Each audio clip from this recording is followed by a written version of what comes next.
우리가 계속해서 이제 열왕기서를 다루고 있습니다. 역사서에 해당하는 이제 사무엘서, 열왕기서의 앞에 있는 사무엘서와 우리가 이제 함께 보는 열왕기서를 비교해 볼 때 특징이 있는데, 어떤 특징이냐면 시대의 전환이 나타난다는 겁니다. 사무엘서는 어떤 전환이 있냐면 사사들, 그 이전까지 사사들이 다스리는 그 시대 뒤에 찾아오는 왕정 시대라는 그 전환을 그리고 있죠. 그래서 이제 사울이 이스라엘의 왕이 되는 그 내용, 그런데 이 과정이 매끄럽지 않습니다. 왜 그렇습니까?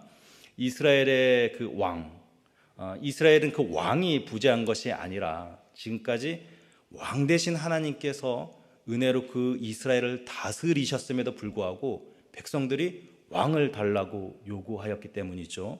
그래서 사무엘상 8장 5절을 보면 모든 나라와 같이 우리에게 왕을 세워 우리를 다스리게 하소서 한지라, 백성들이 이렇게 요구를 합니다. 이것이 그냥 단순한 시대의 전환이 아니라 하나님의 백성이 문 나라들처럼 그들의 문화를 담고 그들의 삶을 배워가면서 익숙해져 가는 것을, 하나님의 백성이 세상 사람들처럼 되어가는 그 모습을 보여주는 단서가 되기 때문에 이것이 매끄러운 모습이 아닌 겁니다. 그래서 하나님께서 어떻게 말씀하시죠? 여호와께서 사무엘에게 이르시되 그들이 너를 버림이 아니요 나를 버려 자기들의 왕이 되지 못하게 함이니라. 하나님께 이렇게 말씀을 하십니다. 결국 시대의 풍조를 쫓아간다는 것, 그 이면에는 다름이 아니라 하나님의 하나님 되심이 뭔가 부족해 보이고 이것이 나에게는 좀 뭔가 충만한 것이 아니라 결핍으로 다가오는 것. 왜 그렇습니까? 사람의 눈으로 보기에는 하나님보다는 세상의 것들이 더 좋아 보이기 때문에, 하나님보다는 세상을 더 사랑하기 때문에 이런 문제가 발생하는 것이죠. 그리고 이제 사울이 왕이 되지만 사울이 왜 실패합니까? 하나님의 말씀에 불순종함으로 실패를 하죠. 반면에 다윗은 어떤 면에서 하나님의 마음을 흡족하게 하죠? 하나님의 말씀을 사랑하는 태도, 거기에서 평가가 나뉩니다. 그래서 우리가 이 전환되는 역사의 흐름을 보면서 얻게 되는 교훈이 무엇이냐? 바로 신명기의 강조점이죠. 내 여호와 하나님을 마음을 다하여 뜻을 다하여 사랑하라. 사실 성경이 강조하는 내용이 바로 우리가 보는 이 열왕기서의 내용과 연결되어 있는 거죠. 이 내용이 인류 가운데 과연 나타나는가? 정말 하나님 백성들 가운데 하나님을 사랑하는 자들이 있는가? 이것을 주목하고 있다라는 겁니다. 자, 그럼 열왕기에서는 이제 우리가 열왕기서를 볼 때 무엇이 중요할까요? 다윗에 이어 솔로몬이 나라를 잘 다스렸다. 솔로몬처럼 우리도 하나님께 기도를 해서 지혜를 받아서 어떤 지혜를 통하여서 우리가 복을 누려야 된다. 이것이 강조됩니까? 아니죠. 동일합니다. 과연 다윗을 이은 자들이 다윗을 이어서 여전히 그들이 하나님을 사랑하는가? 이것을 봅니다. 그래서 이스라엘 왕에 대한 평가가 다 어떻게 나타납니까? 다윗의 길로 행하였는가? 아니면 다윗의 길이 아닌 다른 길로 행하였는가? 이것으로 평가를 합니다. 그 다윗의 길이 뭡니까? 여호와를 사랑하는 것. 우리는 이제 솔로몬 시대의 왕정, 그러니까 솔로몬이 행한 일들을 보게 됩니다. 아버지 다윗에 이어서 왕이 된 솔로몬에게 가장 중요한 일은 성전을 건축하는 거였습니다. 5절 말씀이죠. 여호와께서 내 아버지 다윗에게 하신 말씀에 내가 너를 이어 내 자리에 오르게 할 내 아들 그가 내 이름을 위하여 성전을 건축하리라 하신 대로, 사실 이 성전을 건축하는 이 일은 솔로몬이 아니라 다윗의 소원이었죠. 사무엘하 7장을 보면은 다윗이 나단 선지자를 불러서 말합니다. 하나님께서 사방에 있는 모든 원수들에서부터 나를 안전하게 지켜주셔서 오늘 내가 이렇게 백향목궁에 안전하게 평안하게 거하는데 나의 하나님, 우리 하나님의 궤는 아직도 저 휘장 안에 있습니다. 이제 내가 하나님을 위해서 집을 지어야겠습니다. 여호와를 위하여 성전을 짓겠다는 그 다윗의 마음은 정말로 그 마음 깊은 곳에서부터 하나님을 사랑하는 마음에서 나온 것이죠. 내가 왕이 되어서, 나는 하나님의 은혜로 왕이 되어서 이렇게 좁고 평안하고 안전한 곳에서 그 궁전에서 거하는데 지극히 높으신 하나님께서는 아직도 어떻게 저런 천막의 형태로 된 그 장막에 거하실 수 있는가 하는 그것이 마음에 걸렸던 겁니다. 물론 우리가 아는 대로 하나님께서는 인간들처럼 어떤 거주할 집이 필요하신 분이 아니죠. 하나님께서는 우주 만물을 그 발 아래에 두시고 모든 그 만물을 통치하시는 분이기 때문에 하나님께서 작은 땅 한편에 마련된 그 집에 거한다는 것도 우스운 일입니다. 그런데 하나님께서는 이미 출애굽기에서 모세를 통해 성막을 짓게 하심으로써 하나님 자신을 백성 가운데 거하시는 하나님으로 나타내셨습니다. 보통 이제 성막으로 표현되긴 하지만 성경에서는 또 장막이라고도 하고 회막이라고도 하는데요, 모두 같은 말입니다. 이 단어들 안에는 어떤 뜻이 있냐면 거주하다라는 뜻이 들어가 있습니다. 그러니까 하나님께서 백성들 가운데 자신의 처소를 두게 하심으로 이 땅에 거주하시는 하나님으로 자신을 보여주신 것이죠. 그럼 정말로 하나님께서는 사람인 우리와 같이 이 집이 필요하신 분, 이 집에 거주하시는 분인가? 성경은 이 집의 개념을 하나님에 대해서는 거주의 개념으로 설명하지 않습니다. 역대상 17장 5절 말씀 우리 같이 한번 읽겠습니다. 시작. 내가 이스라엘을 애굽에서 올라가게 한 날부터 오늘까지 집에 있지 아니하고 오직 이 장막과 저 장막에 있으며 이 성막과 저 성막에 있었나니. 집이라는 것은 거주하는 장소, 또 거주한다는 것은 머무른다는 의미로 우리가 이해할 수 있습니다. 그런데 하나님께서는 이제 모세에게 성막을 짓게 하시고 그 성막을 어떤 의미로 이렇게 말씀하시죠? 이 장막과 저 장막, 이 성막과 저 성막에 있었다. 그러니까 지속적으로 어느 한 곳에 머무는 것이 아니라 이곳 저곳을 다녔다라는 말로 우리가 이해해 볼 수 있는 거죠. 가만히 지어진 어떤 장소, 어떤 집에 머무는 것이 아니라 하나님은 자신의 백성들 가운데 백성들이 있는 곳이라면 어디든 함께 행하셨다라고 이야기하고 있는 겁니다. 그것을 목표로 성막을 짓게 하셨다는 거죠. 그러니까 머물 집이 필요해서 성막을 짓게 하신 것이 아니라 백성들과 함께 하시는 것에 목적이 있어서 성막을 짓게 하셨다는 겁니다. 하나님의 함께 하심이라는 이 의미를 우리가 생각해 볼 때, 이 의미를 깊이 우리가 한번 생각해 보기 위해서는 성경을 조금 더 앞으로 돌려서 우리가 창세기부터 한번 살펴볼 필요가 있습니다. 태초에 하나님께서 천지를 창조하시죠. 그리고 에덴 동산이라는 특별한 공간을 만듭니다. 이곳의 목적은 피조물 가운데 유일하게 하나님의 형상으로 지어진 그 인간과 교제하기 위해서 이 에덴 동산을 두었습니다. 그런데 이 목적을 깨트린 사건이 발생하죠. 바로 하나님께서 금지하신 선악과를 인간이 따먹은 겁니다. 그리고 어떤 일이 벌어졌는가? 창세기 3장 8절입니다. 그들이 그날 바람이 불 때 동산에 거니시는 여호와 하나님의 소리를 듣고 아담과 그의 아내가 여호와 하나님의 낯을 피하여 동산 나무에 숨은지라. 자, 여기서 우리가 주목해 볼 것은 지금 하나님이 무엇을 하고 계신다고 이야기하죠? 동산에 거니시는 이라고 나오고 있죠. 앞서 역대기에서 성막을 어떤 개념으로 이야기하죠? 하나님이 가만히 계신 그 머무시는 장소가 아니라 이곳 저곳 왔다 갔다 하신 장소. 그러니까 지금 이 성막과 이 개념이 연결이 되는 겁니다. 이 장막과 저 장막을 옮겨 다니시면서 당신의 백성과 함께 하시는 장소로 성막이 있다면 에덴 동산도 마찬가지죠. 하나님의 집이 아니라, 하나님의 거주지가 아니라 하나님께서 당신의 백성과 함께 하시는 장소로서 에덴 동산이 있었다, 이렇게 이야기하고 있는 겁니다. 성막이 이스라엘 회중 가운데 있으므로 이스라엘 백성들이 있는 모든 곳은 그들이 어딜 가든 마찬가지입니다. 애굽에 있든 광야에 있든 가나안에 있든 상관없습니다. 그들의 백성이 있는 어디든 어느 곳이든 성막이 있음으로써 이스라엘이 있는 그 장소는 하나님이 거니시는 거룩한 장소가 되는 겁니다.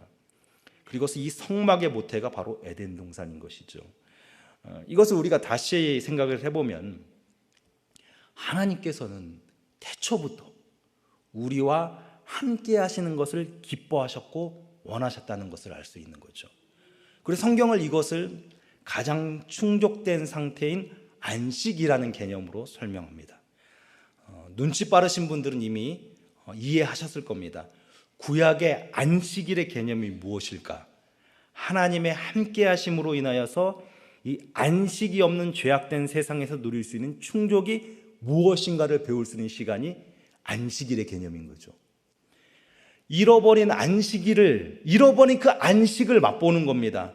하나님이 함께 하셔야만이 인간이 충족되는 것, 사람이 누릴 수 있는 가장 큰 복이 무엇입니까? 하나님이 우리와 함께 하시는 것이라고 성경이 말하고 있는 겁니다. 그러나 죄를 지음으로 인간은 하나님의 낯을 피하는 존재가 되었죠. 더 이상 하나님과 교제할 수 없는, 본질적으로 하나님과 함께할 수 없는 존재가 되었습니다. 그런 인간을 하나님이 다시 찾아오셔서 부르신 사건이 무엇입니까? 아브라함을 찾아오셔서 부르신 사건, 그리고 또 이스라엘을 출애굽시킨 사건입니다. 그러니까 하나님으로부터 분리된 죄인을 하나님께서 다시 찾아오시는 것은, 근데 하나님께서 직접 찾으셨는데 하나님께서 오늘에 이르러서야, 최근에 어떤 시점에서야 우리를 찾으신 것이 아니라 아주 오래전부터 우리가 알지 못하고, 우리가 생각하지 못하고, 우리가 기억하지 못하고, 심지어 우리가 소망하지도 않는 그 깊은 시간 전부터 하나님께서는 우리를 찾아 나섰다라고 성경이 이야기하고 있는 겁니다.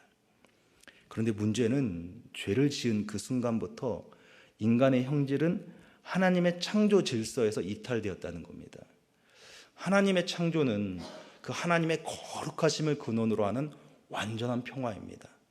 그래서 하나님의 창조 행위 뒤에 뭐가 나옵니까? 하나님 보시기에 좋았더라. 이 말에는 한 점의 오류도 없는, 흠도 없는 그 하나님의 거룩성이 반영된 완전한 상태를 말하고 있는 것이죠. 그래서 하나님께서 자신의 백성을 아무리 사랑하셔서 백성을 불러 모아도 그들이 이제는 하나님의 자녀가 아니라 본질상 죄의 자녀라는 것에서 하나님과 영원히 함께할 수 없는 상태에 있는 겁니다. 이 어려운 문제를 해결하시기 위해서 하나님께서 나서시죠. 그것이 구약의 성막입니다. 우리가 레위기에서 이 성막이 어떤 용도로 사용되는지 보지 않습니까? 그 기능들을 보면 죄를 씻음의 목적을 두고 있죠. 속죄입니다. 하나님께서 자신의 백성을 두루 살피시면서 다시 그들과 함께 하시기 위해서 그들이 짓는 죄를 씻을 수 있는 방법을 제시하신 것이죠. 제단에 드려진 그 제물의 죽음을 통해서 죄를 씻게 하십니다. 그리고 하나님께서 지키라 명하신 그 율법을 준수함으로 그들의 거룩이 보존받게 되죠. 그러니까 실제로 이들은 거룩한 상태가 아닙니다. 이들은 거룩하지 않는데 하나님께서 이런 방법을 통해서 이 백성이 정결하다 받으시는 겁니다. 인정하시는 거죠. 사실 어느 모로 보나 하나님이 인간과 함께 한다는 것은 하나님의 손해입니다. 하나님을 미워하고 하나님을 찾지 않는 자들 직접 찾으신 것, 또 그렇게 찾아오셨는데 함께 하시기 위해서는 자신의 이 거룩성을 훼손해야 합니다. 그 거룩성이 훼손당하는 것까지 하나님께서 용납하셔야 하는 이 모든 것이 하나님께서 죄인을 구원하시기 위해서 마련하신 구속의 과정이라는 것을 성경이 우리에게 증언하고 있는 것이죠. 그래서 하나님이 우리와 함께 하심은 무엇입니까? 헤세드, 한없는 은혜다, 이렇게 이야기하고 있는 겁니다. 이것이 이제 신약에서 예수 그리스도를 통해 성취될 때 그리스도는 참된 성전이 되시며 동시에 바쳐질 제물이 되시고 또 바쳐진 제물을 하나님께 드리는 제사장이 되심으로 죄인을 위하여 완전한 제사를 하나님께 드리셨죠. 그래서 히브리서 7장 27절에서는 이렇게 이야기합니다. 함께 읽어볼까요? 시작. 그는 저 대제사장들이 먼저 자기 죄를 위하고 다음에 백성의 죄를 위하여 날마다 제사 드리는 것과 같이 할 필요가 없으니 이는 그가 단번에 자기를 드려 이루셨음이라. 단번에 드려진 완전한 제사를 통해서 죄인들이 그리스도를 통해 하나님 앞에 담대히 나아갈 수 있게 됩니다. 이제는 분리가 아니라 영원히 하나님과 함께할 수 있는 길이 열린 것이죠. 자, 우리가 이 내용을 아주 잘 기억을 하시고 이제 오늘 본문과 이것을 연결시켜 보겠습니다. 성막과 성전은 차이가 없습니다. 물론 외형적인 차이는 있습니다. 성막은 말 그대로 임시처소로 천막의 형태를 띤 임시처소입니다. 그리고 성전은 그 건축물이죠. 그러니까 이 외형적인 차이 말고는 이 기능에서는 동일합니다. 성막이나 성전 모두 거룩하신 하나님께서 당신의 백성과 함께 하실 수 있는 방편 무엇입니까? 그들의 죄를 속전하는, 씻는 목적으로 주어진 겁니다. 그래서 성전을 건축하게 하시는 것은 곧 하나님은 당신의 백성과 영원히 함께 하시는 하나님이라는 사실을 계속 가르쳐주고 있는 겁니다.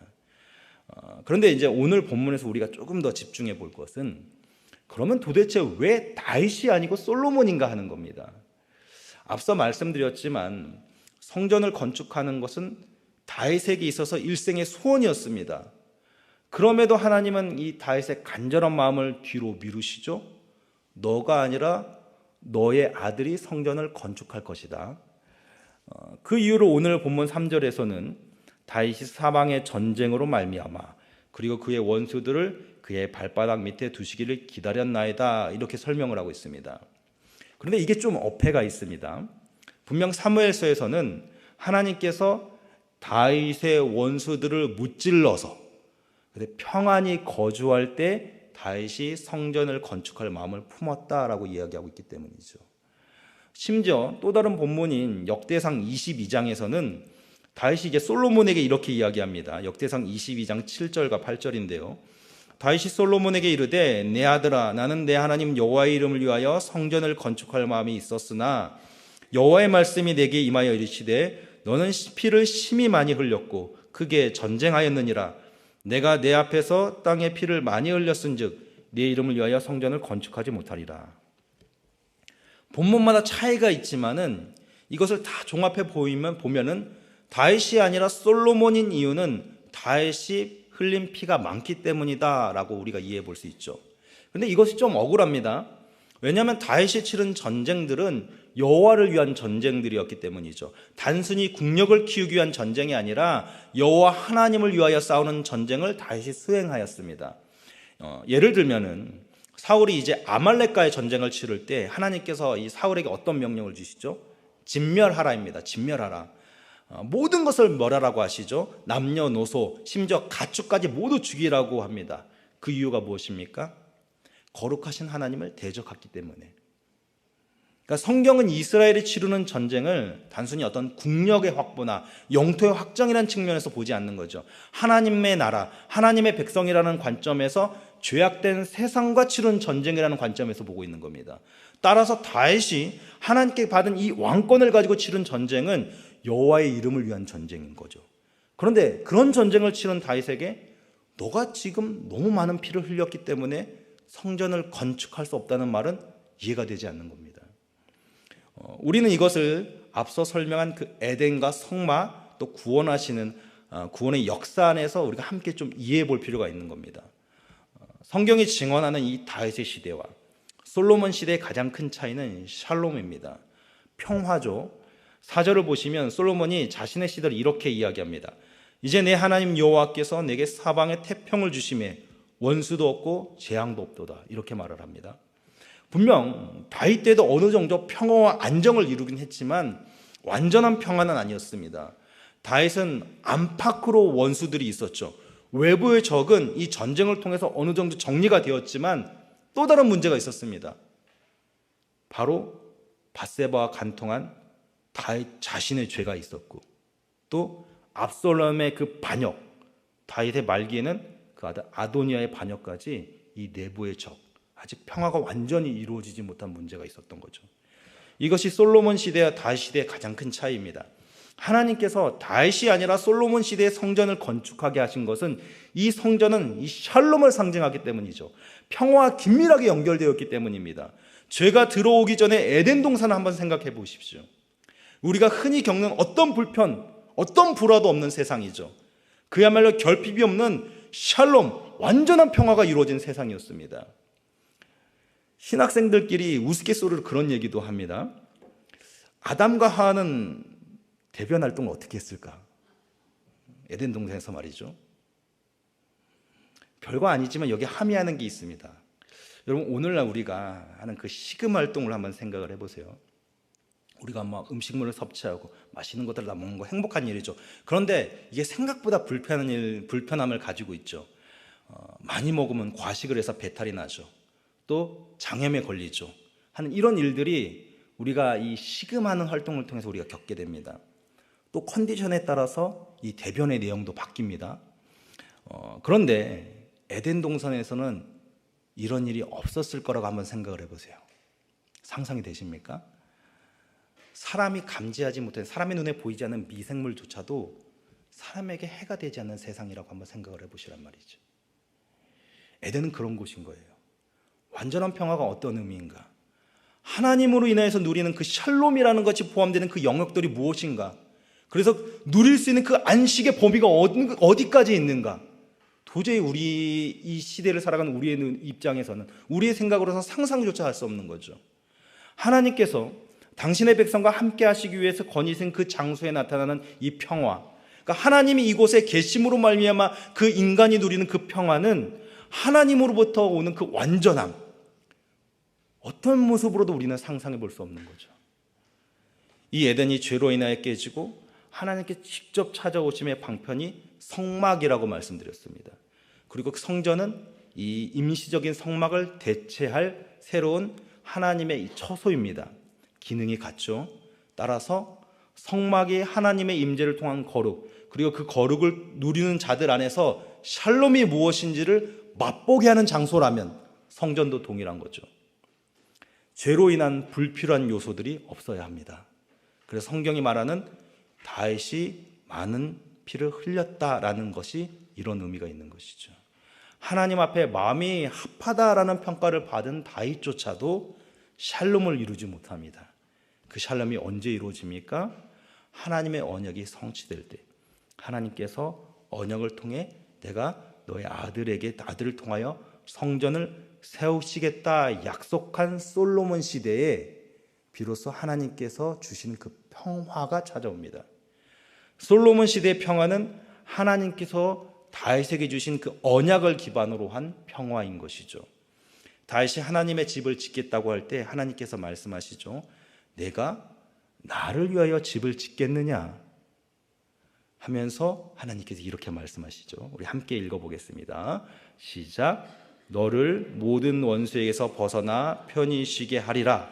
여호와가 또 내게 이르노니 여호와가 너를 위하여 집을 짓고 내 수완이 차서 내 조상들과 함께 누울 때에 내가 내 몸에서 날 내 씨를 내 뒤에 세워 그의 나라를 견고하게 하리라.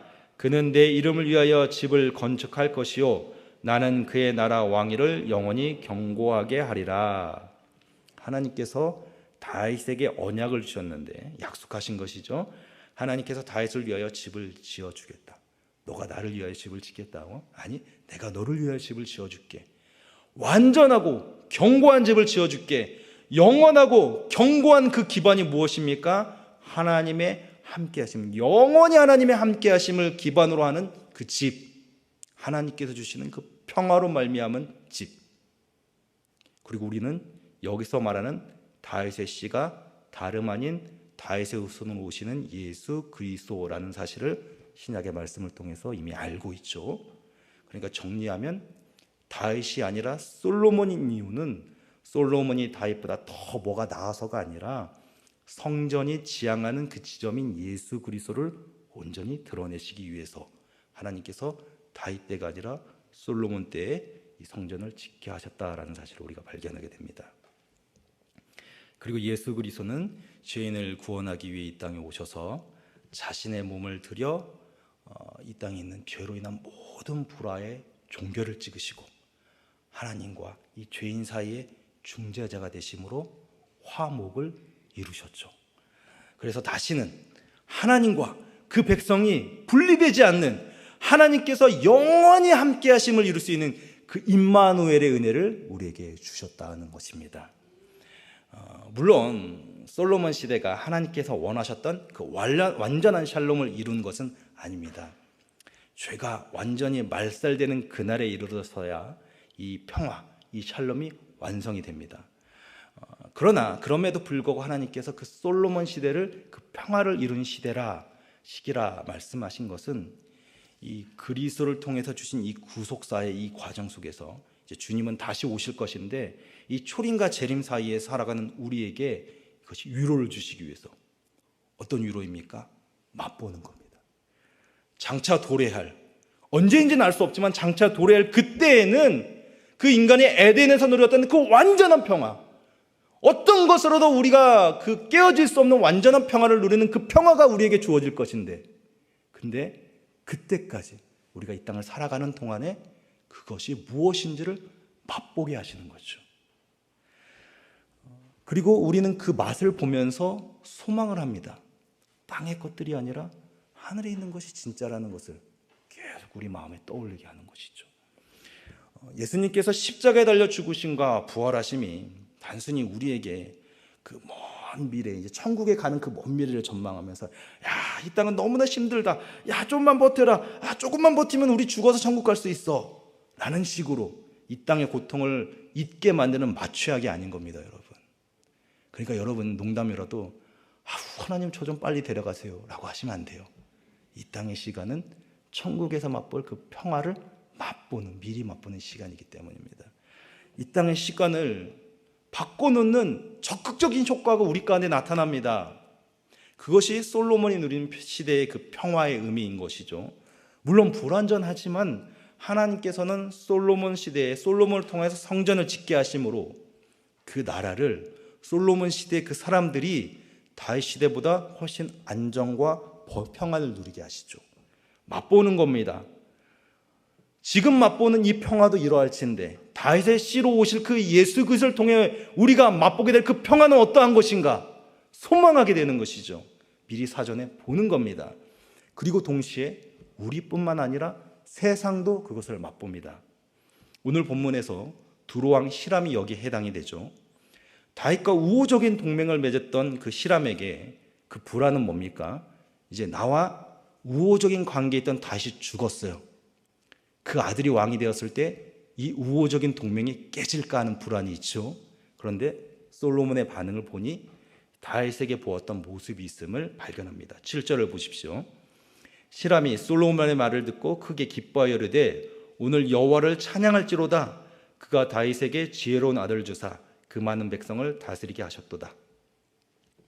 하나님을 믿지 않은 이방인의 입을 통해서 그가 하나님을 깨닫고 하나님을 높이는 결과를 보게 하시죠. 단순히 감정적인 측면이 아닙니다. 물리적인 것으로 누리게 하시죠. 히람을 통해 이제 다윗이 사전에 준비한 그 성전 건축에 필요한 것들을 공급받을 때 이제 히람이 솔로몬에게 요구합니다. 9절 끝에서 나의 궁정을 위하여 음식물을 주소서. 궁정을 위한 음식물이라고 하는 것은 결국 두로라는 나라를 지탱할 수 있는 식량을 의미합니다. 그러니까 해상무역이 발달한 두로의 입장에서는 이 농업이 발달한 이 이스라엘의 그 식량이 필요한 것이죠. 그러니까 솔로몬이 여기에 화답하여서 매년마다 밀 2만 고려와 맑은 기름 20고를 주었다라고 합니다. 그러니까 이스라엘에서 국내에서 수확되는 양의 4분의 1 정도 되는 양이라고 합니다. 적지 않은 양이죠. 그럼에도 불구하고 이스라엘은 부족함을 느끼지 못하죠. 그 넉넉함이 이방 나라 사람들을 도울 수 있는 힘, 그들을 채울 수 있는 힘이 됩니다. 그것이 어디서 비롯됩니까? 하나님께서 솔로몬 시대에 주신 평화, 예수 그리스도를 통해서 맛보게 될 그 샬롬을 미리 맛볼 때 솔로몬 시대 사람들이 누리고 그 주변의 이방인들이 그것을 맛보는 겁니다. 다윗과 솔로몬이 여호와를 위하여 집을 짓겠다 짓지만 하나님 이것을 어떻게 바꾸시죠? 그것이 우리들을 위한 일이 되게 하셨습니다. 그래서 고린도전서 3장 16절 너희는 너희가 하나님의 성전인 것과 하나님의 성령이 너희 안에 계시는 것을 알지 못하느냐. 광야의 40년의 인도자가 되신 그 하나님께서 다윗 평생의 인도자가 되셨고 또한 솔로몬 시대에 그 언약을 통해서 평안을 누리게 하시고 그리고 그 다윗의 후손으로 오신 예수 그리스도를 통하여서 영원한 우리의 인도자가 되심으로써 그가 참 성전이 되시고 그리고 동시에 우리를 당신과 접붙이심으로 말미암아 우리 또한 성전이 되게 하셔서 우리 안에 하나님이 날마다 거하시는 놀라운 역사를 이루어내신 것이죠. 오늘 말씀을 이제 우리에게 한번 적용해 볼까요?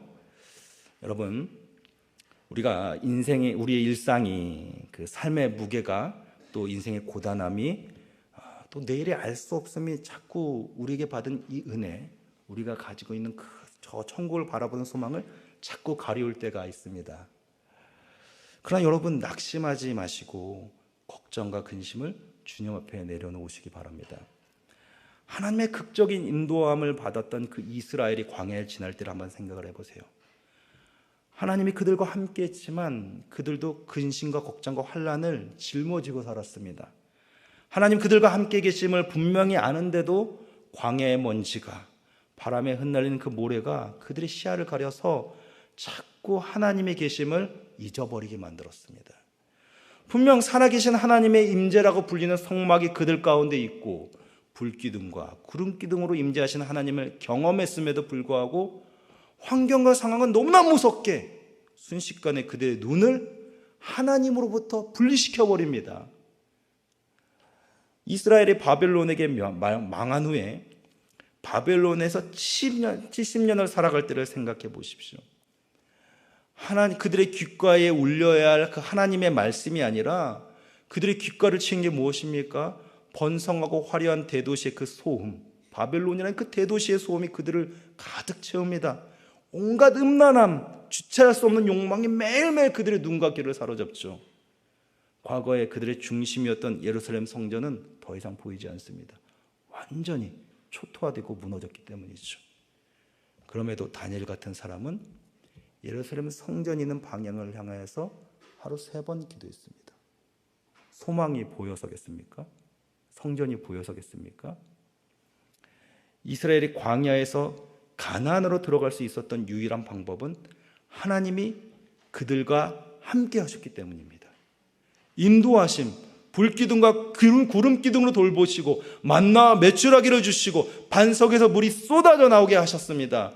그리고 그 중심에는 늘 성막이 있었습니다. 하나님이 늘 그들 가운데 계심을 계속 그들이 잊을지라도 하나님은 그들 가운데 계심으로써 그들 가운데 다시 깨우쳐 주셨습니다. 바벨론 포로기가 끝나고 돌아온 자리에서 예루살렘은 그 성전은 터만 남았어요. 그들이 자랑하는 그 솔로몬의 성전은 보이지가 않았습니다. 이들은 소망했죠. 다시 우리가 힘을 합쳐서 성전을 세울 때 우리에게 다시 부흥이 찾아오지 않을까? 그런데 무엇이 찾아옵니까? 혹독한 침묵의 시간이 찾아옵니다. 중간기라는 그 어두운 400년의 터널을 이들이 지나게 되죠. 사람들의 소망은 하나님이 우리와 함께 하신다는 그 하나님의 임재가 아니라 이제 하나님은 우리 가운데 없구나, 하나님의 부재 속에서 우리가 어떻게 살까 현실의 눈을 돌렸습니다. 그때 어떤 일이 일어났죠? 귀신 들린 자들, 온갖 병자들, 고아와 가부, 세상 어디에서도 평안을 얻지 못하는 자들이 판을 치는 세상을 살아가게 됩니다. 그때 주님이 세상에 오셨습니다. 그리고 말씀하시죠. 이 성전을 헐라 내가 사흘 동안 일으키리라. 성전 대신 자신의 몸을 가리켜서 말씀하신 것. 그렇게 하나님은 우리와 함께 하시기 위해서 평화가 없는 이 땅에서 우리를 구원하시기 위해 십자가에 달려 죽으신 것입니다. 세상에 굴복하지 않을 소망을 주시기 위해, 광야의 혹독함 앞에서도 우리의 눈이 어두워지지 않기 위해서, 바벨론 같은 죄악된 세상에서도 우리가 죄로 인해 무너지지 않게 하시기 위해서 주님은 친히 성전이 되심으로, 또 우리를 하나님의 성전 삼으심으로 영원히 하나님과 함께 할 수 있는 존재로 변화시키셨습니다. 그래서 우리는 이렇게 고백할 수 있는 것이죠. 그러므로 사나주구나 우리가 주의 것이로다. 하나님의 함께 하심으로 우리가 하나님의 소유가 되었다. 이제는 절대 끊어지지 않는, 잃어버릴 수도 없고 포기될 수도 없는 하나님의 소유가 되었다. 이 은혜가 여러분의 삶을 풍성하게 채워나갈 수 있기를 주님의 이름으로 간절히 소망합니다.